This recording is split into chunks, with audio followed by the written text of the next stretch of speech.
வணக்கம். சுதா கிச்சன். ஒரு வானொலி அடுப்பில் வச்சுக்கோங்க. எண்ணெய் காஞ்ச கடுகு போட்டு பொரிய விடுவோம்.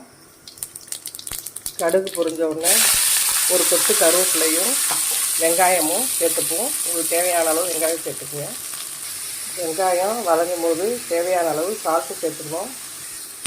வெங்காயம் கண்ணாடி பதம் வதங்கினோடனே நைஸாக அரிஞ்சு வச்சுருக்கிறேன் அவரைக்காயை இதில் சேர்த்துப்போம். சேர்த்து நல்லா வதக்குவோம். அவரைக்காய் வதக்கும் போது 2 பச்சை மிளகாவை அதில் கிள்ளி போட்டுப்போம். அவரைக்காய் வேகிறதுக்கு கொஞ்சமாக தண்ணி சேர்த்துப்போம், நிறைய சேர்க்க வேண்டாம். அடுப்பை மீடியத்தில் வச்சு அவரைக்காய் வேகிறதுக்கு ஒரு தட்டு போட்டு மூடிடுவோம்.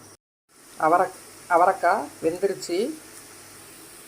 இதில் கொஞ்சோண்டு சீரகத்தூள்,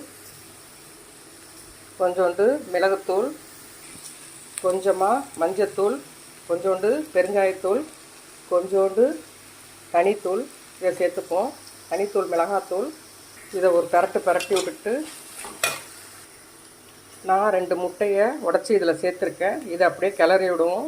உங்களுக்கு அவரைக்காய் கூட இருந்தால் இன்னொரு முட்டை வேணால் சேர்த்துக்குங்க.